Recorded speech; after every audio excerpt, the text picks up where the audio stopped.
نحمده ونصلي على رسوله الكريم أما بعد فأعوذ بالله من الشيطان الرجيم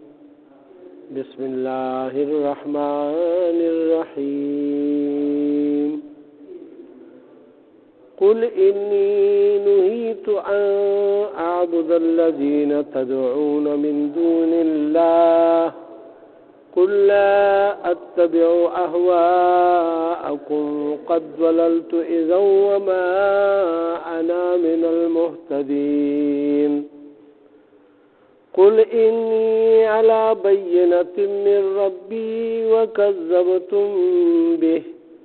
ما عندي ما تستعجلون به إن الحكم إلا لله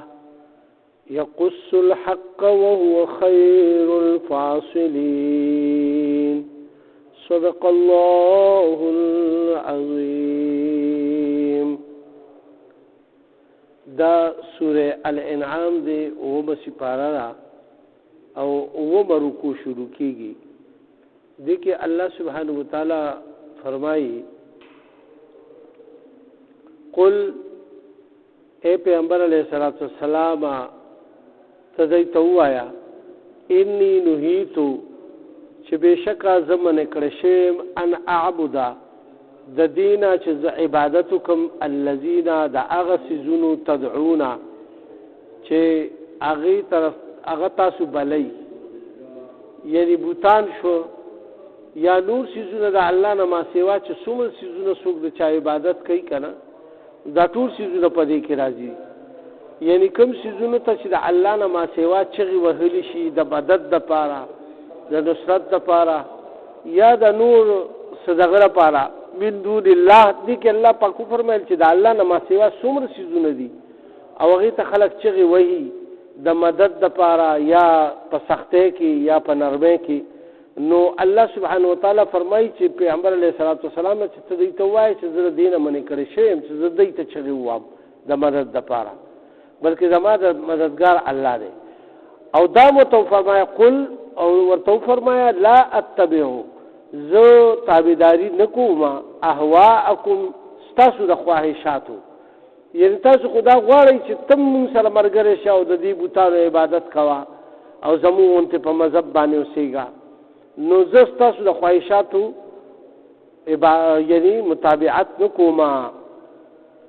قد ضللت او یقینا زه خو به گمراه شم اذن کله چې وما انا من المهتدين کله زدا چې وکما یعنی تاسو دا خبره وورما او ومنما نو بیا خو به زه د گمراهانو نشم او هدایت والا کې به پاتې نشم. وما انا من المهتدين او زب نیم بیا د هدایت والونا. قل او دعوتو فرمایا انی علی بینة بشک ز په یو روخانه دلیل باندې من ربی د خپل رب د طرفنا وکذبتم او تاسو هغه دروغ غړی به دغه د الله سبحانه وتعالى چې کوم روخانه دلیل را لګل یعنی قرآن ما عندي نو نشتا زما سے اختیار ما تستعجلون دا هغه سیس چې کوم کې تاسو جلدی کوي به یعنی په کوم سیس په غوښتو کې تاسو جلدی کوي نو هغه طاقت ما سره نشتا. ان الحكم الا لله او نه د فیصله اختیار یعنی دا حکم مگر صرف د الله د پاره دی. الله چې کله وغواړي نو هغه بیا پتا سبحان راولي د عذابونه یا تاسو وايي مونږ باندې عذاب راولي یا هغه راولي نو دا خو تاسو له خدای پاک یو وخت درکړی دی او دی وخت کې چې تاسو د الله خبره ومنله خو کامیاب بشئ او کوم نه منله نو ناکامیاب بشئ. يقص الحق او بیانوي حق خبر لرا وهو خير الفاصلين او هغه ډیر بهتره فیصله کون کړي. بیا الله پاک فرمایي محمد صلی الله علیه و سلم ته پیغمبر علیہ السلام ته قل تو فرمایا لو ان عندي کچره وی اختیار ماتا ما تستعجلون دا هغه سيزونه چې کوم تاسو په جلدی سره غواړئ به هغه سيزونه لقضیا نو بیا خو به فیصله شوې وه الامر داغه کار کوم کار چې تاسو غواړئ کومه جګړه چې تاسو کوئ بیني و بینکم زما او ستاسو په منځ کې یعنې تاسو چې کوم څیز غواړئ نو دا خو به بیا فیصله شوې والله اعلم بالظالمین او الله په خو بهتر خبردار دی په ظالمانو باندې الله سبحانه وتعالی د ظالمانو نه خبردار دی چې دا ظالمان دي د یوس په دې نه پوهېږي چې په موږ باندې کاڼي راوورو که چېرې ته په صحیح معنی کې پیغمبرې یا موږ باندې فلان کې عذاب راوله یا داسې وکړه یا داسې وکړه په موږ باندې اسمان راوغورځوو یعنې دونه ظالمان وکړه نه او یېرېده نه یعنی دا دروغ ګڼل ځکه یې داسې خبرې کولې نو الله پاک فرمایي عالم الله والله عالم الله پاک ښه پوهېږي په دې باندې بالظالمین چې دا ظالمان دي او د ظالمانو په دې خبرو باندې ښه پوهېږي وعنده او هغه سره دي مفاتح الغیب هغه کنجیانې د غیب لا یعلمها نو څوک د هغې نه خبر نه دي الا هو مگر صرف الله ته خبر دی د غیب علم غیب کلی طور باندې چې کوم دی دا صرف او صرف الله سبحانه وتعالی سره دی باقی پیغمبرانو ته الله پاک وحی را لیږي د نورو مخلوقاتو نه هغوی ته مخکې پته لګي نو دلته کې الله پاک فرمایي چې علم غیب صرف او صرف د الله د ذات سره تعلق ساتي ويعلم ما فی البر او هغه ته معلوم دي هر هغه څه چې په دې ټوله ځمکه کې دي په ځمکه کې خواره واره د ریشګو ذرات او د پاڼو شمیر او د سمندرونو قطرې دا ټول د الله په علم کې دي والبحر او په سمندر کې څومره مخلوقات او میان او قسمه قسم مخلوقات دي دا ټول د الله په علم کې دي وما تسقط بورقه او نو راغورځيږي یو پاڼه د یو ونې نه الا يعلمها مگر دام د الله په علم کې دي چې دا پاڼه به راغورځي ولا حبه فی ظلمات الارض او نو یو دانه داسې چې هغه د ځمکو په تیارو کې تاسو غورځوئ مثال زمینداران دا دانې غورځوي که نه په ځمکه کې د دې علم الله سبحانه وتعالی ته شته چې دا به راخیږي که دا به نه راخیږي او کوم ځای پرته ده او یعنې د ځمکو تیارو ته ځکه راغه کړي چې په ځمکه کې پټه شي که نه مونږ ته خو نه ښکاري خو په تیاره کې شي ولا رطب ولا یابس او نو په تری کې د خدای پاک نه څه پټ دي ولا یابس او نه په خشکۍ کې الا فی کتاب مبین مگر دا ټول هر څیز درج دي د الله په کتاب کې هغه کتاب سره لوح محفوظ دی چې په هغې کې د هر یو څیز یعنی مقدار هم درج دی وزن هم درج دی د هغې ټول معلومات الله سبحانه وتعالی سره دي وهو الذي والله پاک هغه ذات دی یتوفاکم باللیل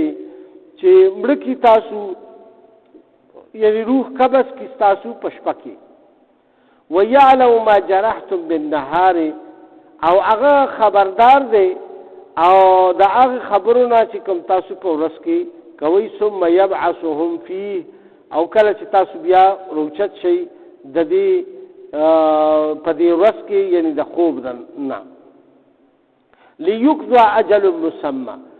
دا د دې لپاره چې خدای پاک په تاسو باندې دا خوب راولي او بیا مو راویښئ نو دا ورځې او شپې تاسو تېرېږي دپاره د دې چې تاسو ورسئ هغه مقررې نیټې ته د مرګ نیټه به راځي که نه نو هغې پورې به انسان وده کېږي او ویښېږي به نو دلته کې الله پاک د خوب تم یعنی د موت ذکر فرمایلی دی د وفات ذکر فرته فرمایلی دی ولې چې دا مرګ هم یو وفات تاسو چې وګورئ چې یو سړی وده دی نو هغه په ځان پوهېږي چې یاره څه کېږي